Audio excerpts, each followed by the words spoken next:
नमस्कार, स्वागत है आपका खबरें अभी तक में। मैं करण जयसिंह और आप देख रहे हैं हमारा खास कार्यक्रम कहानी कामयाबी की।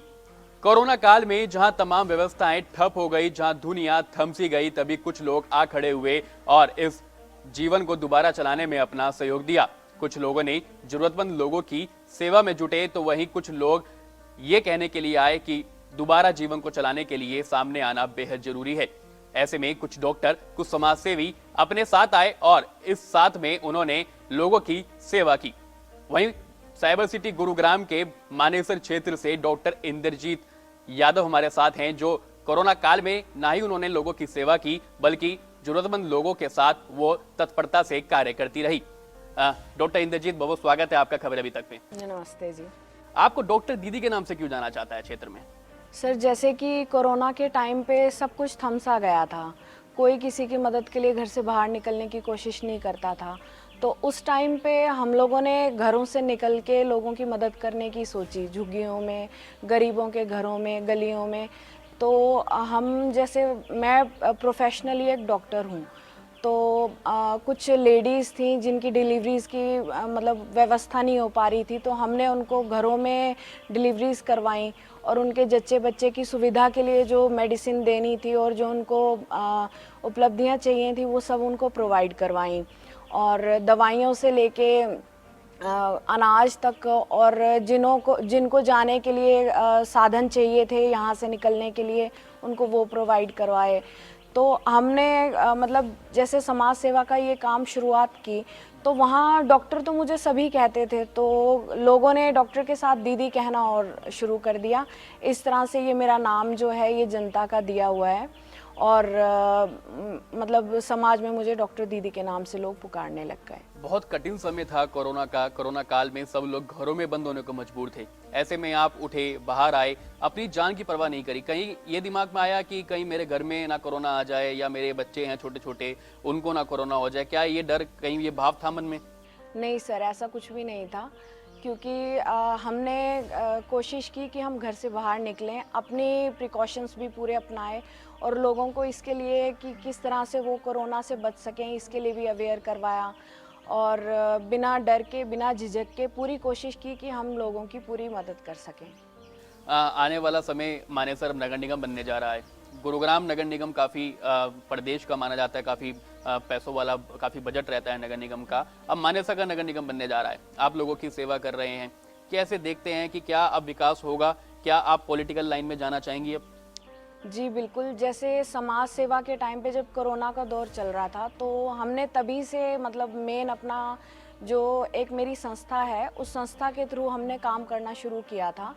तो जैसे गांव में गए, बुज़ुर्गों से मिले, युवा पीढ़ी से मिले, महिलाओं से मिले, बच्चों से मिले, तो उन लोगों ने मुझे प्रेरित किया कि जैसे आप अपने ऊपर जो अपने एफर्ट से जो आप हमारी समस्याएं सुलझा रहे हैं, लेकिन कुछ ऐसी समस्याएं जो आप मतलब कि बिना किसी पद के आप नहीं पूरी कर सकते, तो आपको उसके लिए राजनीति में आना चाहिए दीदी।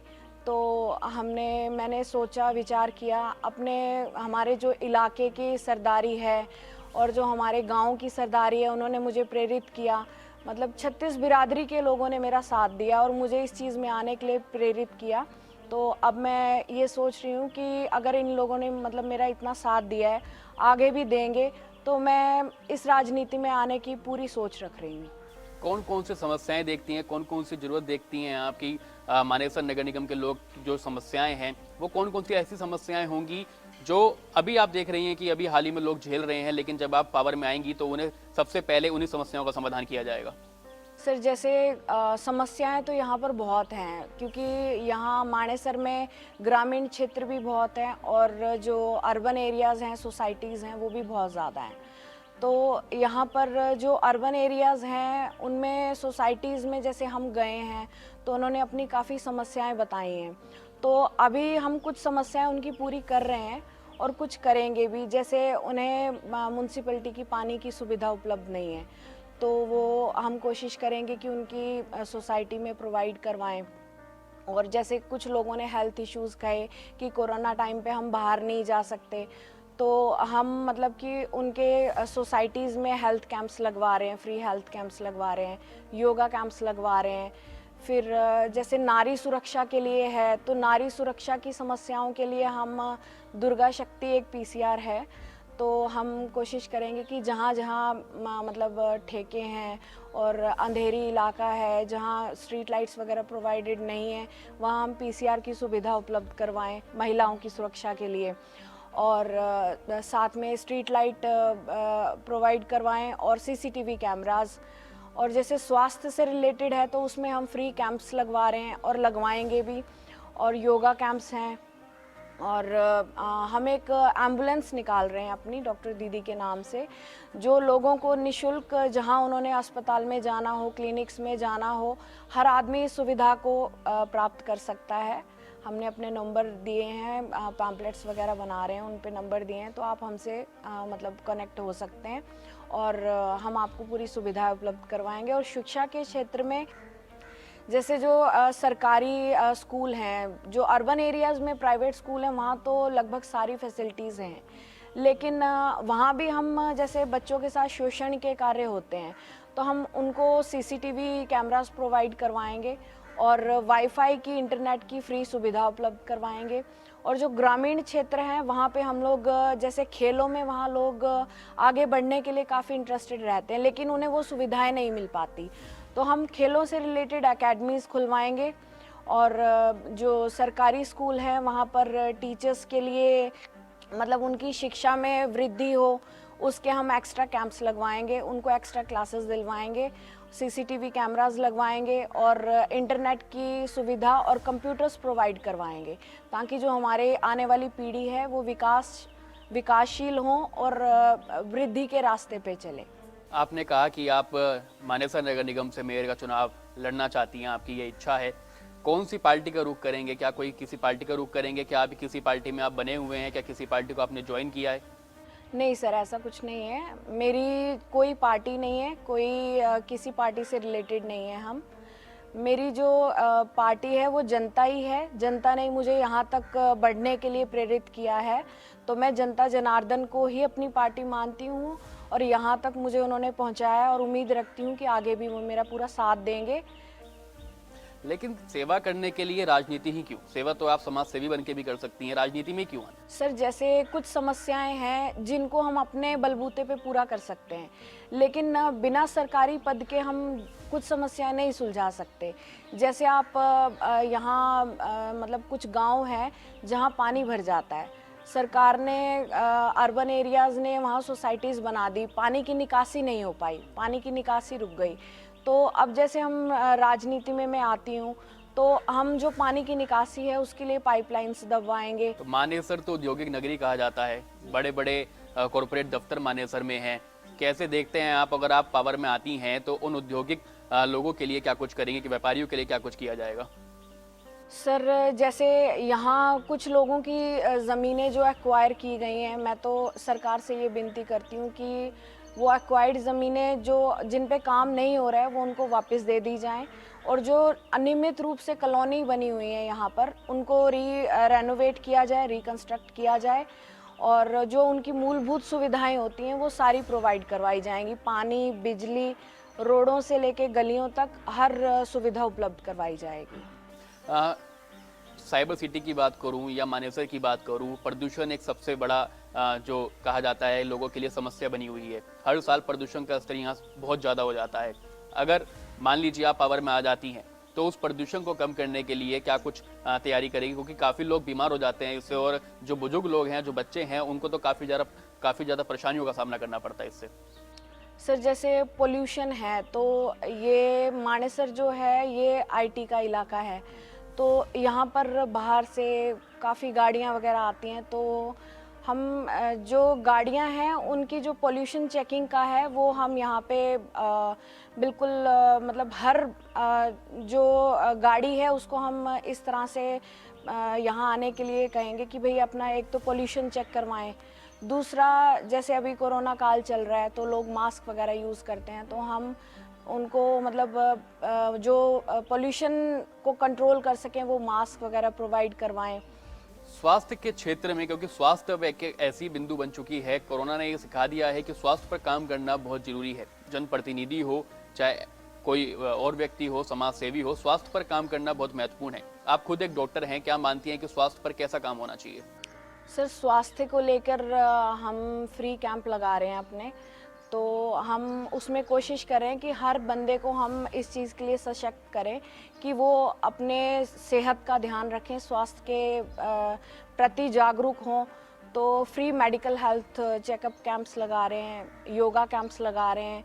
फिर जैसे लेडीज़ की कुछ समस्याएं होती हैं जो वो अपने घर वालों से भी शेयर नहीं कर पाती, तो हम उनके भी एक अलग से कैंप लगा रहे हैं जो हमसे आके मिल रही हैं लेडीज़, और हम उन्हें अवेयर कर रहे हैं। फिर जो आजकल की मेन समस्या है 12 साल से बड़ी लड़कियों के लिए, वो अपने घर वालों से बात नहीं कर पाती, तो हम उनसे मिल रहे हैं, उन्हें पूरा सिखा रहे हैं और उनको मासिक धर्म की जो शिक्षा है वो प्रोवाइड करवा रहे हैं, और उनको घरों में सैनिटरी पैड्स प्रोवाइड करवा रहे हैं, और वो घर में कैसे इसको बना सकती हैं और उसको वॉश करके किस तरह से रीयूज़ कर सकते हैं, हम वो सारी शिक्षा अवेयरनेस उनको दे रहे हैं।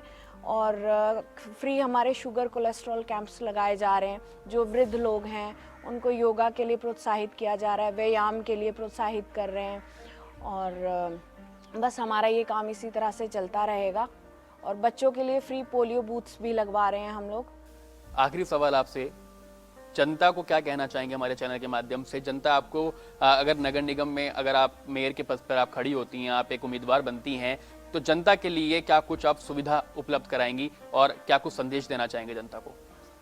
सर पहले तो मैं जनता का हाथ जोड़ के नमन करती हूँ कि जनता ने मुझे यहाँ तक पहुँचाया, मेरा साथ दिया, और आज मैं एक समाज सेवी के रूप में सबके सामने आई हूँ। और आगे अगर मेरे माताओं ने, मेरे भाइयों ने, युवाओं ने मेरा साथ दिया, युवा पीढ़ी ने, 36 बिरादरी के लोगों ने, तो मैं पूरी उम्मीद करती हूँ कि मैं इस चुनाव में पार उतरूँगी, और जितनी समस्याएं हैं इस इलाके में मैं उन सब का उद्धार करूँगी। और मैं हाथ जोड़ के सबका नमन करती हूँ। धन्यवाद मेरा साथ देने के लिए, और आगे भी आप लोग मेरा साथ देंगे, मैं आपसे यही उम्मीद रखती हूँ। हमारे साथ डॉक्टर दीदी मौजूद हैं जो मानेसर नगर निगम क्षेत्र से मेयर के चुनाव लड़ने जा रही हैं। क्या कहना चाहेंगे? औद्योगिक क्षेत्र है, 75% युवाओं को नौकरी देने की बात कही गई थी। हरियाणा सरकार ने बिल भी पास कर दिया है, लेकिन अभी भी वो धरातल पर उतना असरदार नहीं हो पा रहा है। क्या कुछ कहेंगे इस पर? सर जैसा कि सरकार ने ये चीज़ की थी, लेकिन उस चीज़ पे वो लोग खरे नहीं उतर पाए। तो अगर मैं मेयर के पद पे आ जाती हूँ, राजनीति में आ जाती हूँ, तो मैं पूरे कोशिश करूँगी कि मैं हर बंदे को जो मतलब बेरोज़गारी से जूझ रहे हैं सबको रोज़गार प्रोवाइड करवाऊँ, और उनको शिक्षा के क्षेत्र में, स्वास्थ्य के क्षेत्र में, सफाई के क्षेत्र में, और जो सरकारी और नौकरियां हैं उन सब क्षेत्रों में उनकी नौकरियां उपलब्ध करवाई जाएं। जो आपके क्षेत्र में कंपनियां हैं, क्या उनके साथ मीटिंग की जाएगी, क्या बैठक की जाएगी, ऐसी कोई व्यवस्था बनाई जाएगी ताकि जो क्षेत्र के युवा हैं उनको रोजगार दिया जाए? जी सर बिल्कुल।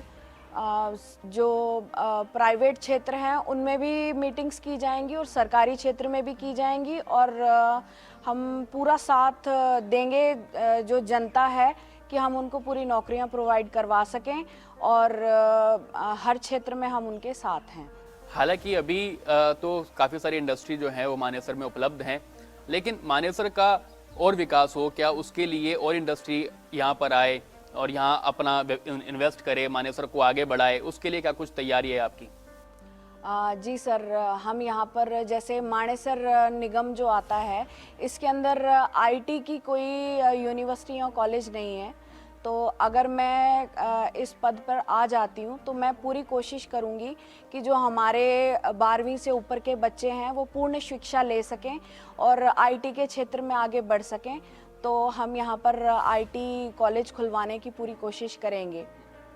मानेसर नगर निगम ऐसा नगर निगम होगा जो ना कभी पहले नगर पालिका रहा है, ना नगर परिषद रहा है। ऐसा इतिहास में पहला नगर निगम बनेगा। पंचायतों को तोड़कर जो है नगर निगम बनाया गया है। कैसे आपको कठिनाइयों का सामना करना पड़ेगा? आप नहीं लगता कि आपको कठिनाई होगी? सर ऐसा मैं नहीं सोचती कि हमें कोई कठिनाई होगी, क्योंकि जब कोरोना का टाइम चल रहा था, लॉकडाउन चल रहा था, तो लोगों ने अपने घरों में अपने आप को बंद कर लिया था। उस टाइम पे मैं, मेरा परिवार, मेरी टीम, हम सड़कों पे उतरे और हमने कोशिश की कि हम जो घरों में लोग भूखे बैठे हैं उनको अनाज मुहैया करवा सकें, जो बीमार हैं उनको दवाइयाँ मुहैया करवा सकें, और जो अपने घर जाने के लिए इच्छुक थे, जो यहाँ रुकना नहीं चाहते थे, उनको हमने बस सर्विस मुहैया करवाई और उनको उनके घर तक पहुँचाया। तो मुझे नहीं लगता कि मुझे कोई दिक्कत होगी। अगर मैं राजनीति में आ जाती हूँ तो मैं अपनी जनता का पूरी दल बल और दिल से साथ दूंगी, और जो मेरे से उम्मीदें रखी गई हैं मैं उनकी सारी उम्मीदें पूरी करने की कोशिश करूंगी। जैसे हम बार बार कह रहे हैं कि मानेसर औद्योगिक क्षेत्र है, औद्योगिक नगरी है, काफ़ी प्रवासी जो हैं वो हर साल यहाँ आते हैं और यहाँ काम करते हैं। उन प्रवासियों के लिए क्या कुछ सुविधा मुहैया कराएंगे आप? सर पहले तो जैसे हम मानेसर में किसी के घर गए थे, वहाँ एक लेडी थी, वो बीमार थी, उसकी डिलीवरी होने वाली थी, लेकिन उसके घर इतना तंग इलाके में था कि वहाँ पर गाड़ी नहीं जा सकती थी, तो हमने उस लेडी को घर में ही डिलीवरी करवाई। तो मैं ये कहना चाहती हूँ कि वहाँ की गलियाँ इतनी तंग हैं कि जो अनियमित रूप से बिल्डिंग बनाई गई हैं, बिल्डर्स ने बिल्डिंगें खड़ी कर दी हैं, गलियां काट दी गई हैं, लेकिन गलियां पूरी नहीं बनी, रास्ते बंद कर दिए गए हैं। तो हम पहला कदम तो मैं ये उठाऊंगी कि उन अनियमित रूप से बनी बिल्डिंगों को तोड़ा जाए, रेनोवेट किया जाए, मतलब उनको दोबारा रिकंस्ट्रक्ट करेंगे और जो उनकी मूलभूत सुविधाएं हैं वो उपलब्ध करवाई जाएंगी। तो पहला तो कदम मैं ये उठाऊंगी। दूसरा, जो यहाँ बाहर से लोग आके बसे हुए हैं उनको बिजली की, पानी की दिक्कत होती है, तो हम यहाँ पर मतलब पद में आने के बाद हम उनको घर घर में शुद्ध पानी उपलब्ध करवाएंगे। उसके लिए हम लोग यहाँ पर शुद्ध पानी का फिल्टर लगवाएंगे, प्लांट लगवाएंगे, आरओ प्लांट, जिससे घर घर में शुद्ध पानी लोग पी सकें और स्वस्थ रहें। तीसरा, जो गांव के जैसे गरीब लोग हैं, प्रवासी आके बसे हैं, उनको शिक्षा प्राप्त नहीं हो पाती, तो हम उनके बच्चों को सरकारी स्कूल में उनकी भर्ती करवाएंगे, और जो बेरोज़गार हैं उनको रोज़गार दिलवाएंगे, और बाकी जो रोड गलियां टूटी हुई हैं वो बनवाएंगे। पानी की निकासी के लिए पाइपलाइंस वगैरह दबवाएंगे, ताकि जो वो लोग हैं वो भी हमारी तरह एक सुखी और पूरी उनकी सुविधाएं जो उन्हें चाहिए वो पूरी ले सकें और यहाँ आराम से रह सकें। मानेसर में काफ़ी सारी महिलाएं भी हैं, महिलाओं सुरक्षा के लिए कैसे देखती हैं? काफ़ी सारे इलाके ऐसे हैं जहाँ पर आज भी स्ट्रीट लाइट नहीं है। सर जैसे ये बहुत समस्या आई है हमारे सामने, यहाँ ग्रामीण में नहीं कि अर्बन एरियाज़ में भी स्ट्रीट लाइट की बहुत दिक्कत है। तो हम पूरी कोशिश करेंगे कि हर जगह स्ट्रीट लाइट की सुविधा उपलब्ध करवाएं, अपने बलबूते पे भी, और सरकार के पास भी हम जाएंगे कि इनको जो स्ट्रीट लाइट की सुविधाएं हैं वो हर बंदे को मिल सकें, और वो जो महिलाएं हैं घर से अपने अंधेरे की वजह से बाहर नहीं निकल पाती वो आराम से बाहर निकलें। और दूसरा, हम पीसीआर की बात कर रहे थे महिला सुरक्षा के लिए, तो हम जो दुर्गा शक्ति करके हैं वो पीसीआर हम उपलब्ध करवाएंगे जगह जगह नाकों पर, कि जो महिलाएं हैं वो सेफ्टी से बाहर निकल सकें। और अर्बन एरियाज़ में हमने महिलाओं के लिए जो मार्शल आर्ट्स के कैंप्स लगवाने शुरू किए हैं, ताकि वो खुद के ऊपर इतना डिपेंड हो सकें कि वो सेल्फ डिफेंस रख सकें और अपने घर से आराम से बाहर निकल सकें, उन्हें कोई आपत्ति ना हो। क्या राज्य सरकार से क्षेत्र में सीसीटीवी कैमरे लगवाने की बात? जी सर, सीसीटीवी कैमरास की भी बात हम करेंगे, और पूरे जो ट्रैफिक सिग्नल्स हैं, रोड के आसपास के इलाके हैं, घरों में, स्कूलों में, जहां मतलब कि जो ऑफिस है वहां पर सीसीटीवी कैमरास, स्कूलों में सीसीटीवी कैमरास, फिर जो ट्रैफिक सिग्नल्स हैं वहां पर, और जिन एरियाज़ में कोई आना जाना नहीं है, बंद पड़े हैं काफ़ी समय से, वहां पर भी हम सीसीटीवी कैमरा उपलब्ध करवाएंगे। नगर निगम बनने जा रहा है, जाहिर सी बात है चुनाव होगा, चुनाव में आप भी एक कैंडिडेट होंगी। दूसरी तरफ बीजेपी, कांग्रेस और आम आदमी पार्टी या जेजेपी कहें, ऐसी ऐसी बड़ी पार्टियों कैंडिडेट भी होंगे, आप कैसे उनसे टक्कर दे पाएंगे? सर जैसा कि कोरोना के समय पे भी ये सारी पार्टीज थी, लेकिन कोई आगे नहीं आया, किसी ने कोई सहायता नहीं की किसी की, लोग भूखे मर रहे थे। उस समय पे भी हम बाहर निकले और हमने लोगों का साथ दिया।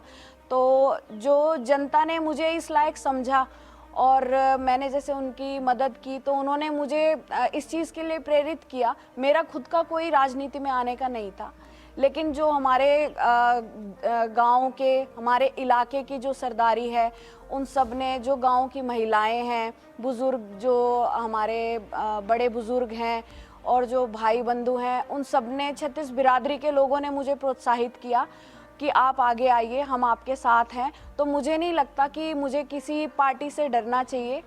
और जिस तरह से हमने कोरोना काल में सबका साथ दिया, उम्मीद करती हूँ कि लोग मेरा पूरा साथ देंगे और मुझे अंत तक पहुँचाएंगे, और मैं भी लोगों का पूरा साथ दूंगी ताकि उनके सपने मैं पूरे कर सकूं और जो उन्होंने मेरे से उम्मीदें रखी हैं, मैं उन उम्मीदों पे खरा उतर सकूं। तो मैं हाथ जोड़ के यही बोलूँगी कि भाई, आज तक जिन लोगों ने मेरा साथ दिया है, मेरे समाज ने मुझे प्रेरित किया, यहाँ तक पहुँचाया, आगे भी वो लोग मुझे इसी तरह से अपना प्यार देते रहें ताकि मैं उनकी उम्मीदों को पार कर सकूं। और मुझे किसी पार्टी से कोई डर नहीं है, कोई तकलीफ नहीं है, कोई दिक्कत नहीं है। क्या आप ये मानते हैं कि कोरोना के बाद ये चुनाव हो रहा है तो कोरोना की अहम भूमिका रहेगी, लोग उसी को वोट देंगे जिन्होंने कोरोना में उनका साथ दिया है? सर, मैंने जैसे पहले भी आपको बताया कि मतलब कोरोना के टाइम पे हमने लोगों की बहुत मदद की। तो आज अगर मैं यहाँ पहुँची हूँ, इस बारे में सोच रही हूँ, तो लोगों ने ही मेरा साथ दिया है। तो मैं ये सोच सकती हूँ कि भाई, कोरोना के टाइम पे जो मतलब लोगों ने हमारे टच में आए और हमें कहा, तो उस समय का बहुत महत्व रहेगा। और आगे भी मतलब मैं समाज सेवी हूँ, तो हमने काफ़ी लड़कियों की, बेटियाँ तो सबकी होती हैं, बेटी धन सबका होता है, तो हमने काफ़ी बेटियों की शादियाँ भी करवाई हैं। तो कोरोना में भी मदद की है। तो कोरोना काल, फिर जो पहले हमने लोगों का थोड़ी जो मदद की है, वो सब बीच में आएगा। और मैं उम्मीद करती हूँ कि लास्ट तक मैं मेयर के पद पर बनी रहूंगी और आप सबकी समस्याएं सुलझाती रहूंगी। तो आप चुनाव तो लड़ रही हैं, आपने ये आपकी ठानी लिया है, तो किसी पार्टी का रुख क्यों नहीं करती आप? क्यों इंडिपेंडेंट लड़ना चाहती हैं? सर, जैसे मैं अभी इस चीज़ में आई हूँ, राजनीति में मैं सोच रही हूँ आने का, तो मुझे जनता ने इसके लिए पहुँचाया है, इस चीज़ के लिए प्रेरित जनता ने किया है। तो मैं किसी पार्टी की तरफ रुख नहीं करूँगी। मेरा जो दल है वो जनता जनार्दन है और मैं जनता के साथ ही खड़ी रहूँगी। और जैसा जनता मेरी सपोर्ट करेगी, मैं अकेले ही निर्दलीय रूप से ही इस जंग को लड़ूंगी जनता के साथ। सभी पार्टियों की अपनी अपनी आइडियोलॉजी होती है, पार्टियों के वोट बैंक्स होते हैं। अर्बन एरिया की बात करें तो अधिकतर वोट बैंक बीजेपी के क्षेत्र में जाता है, बीजेपी के पक्ष में जाता है। तो आपका वोट बैंक क्या रहेगा? अगर हम ऐसे बात करें कि आपका वोट बैंक क्या रहेगा, आप कौन से वोट बैंक के बल पर चुनाव लड़ेंगी? सर, जैसे वोट बैंक की बात आप कर रहे हैं, तो मेरा वोट बैंक तो जनता ही है। जो छत्तीस बिरादरी के लोग हैं, मेरे बुजुर्ग हैं और जो मेरे भाई बंधु हैं, उन सब ने ही मुझे इस चीज़ के लिए प्रेरित किया है। तो वही मेरी वोट है, वही मेरी टिकट है और वही मेरे वोट बैंक हैं।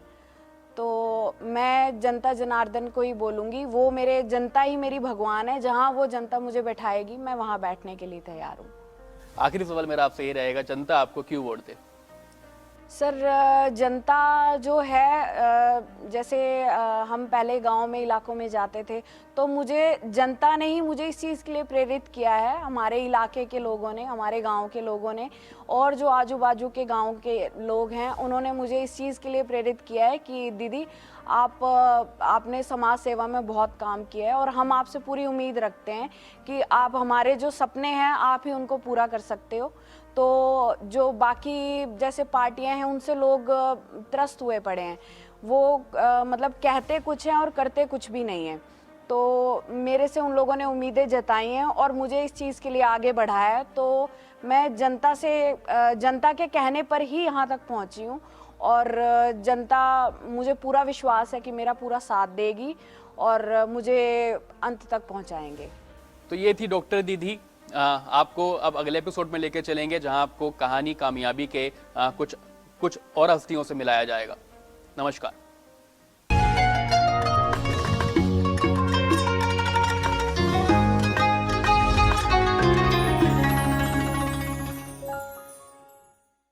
अगर आपको हमारा ये वीडियो पसंद आया हो तो पेज को लाइक और शेयर करें और इसी तरह की हर वीडियो सबसे पहले पाने के लिए चैनल को सब्सक्राइब करें।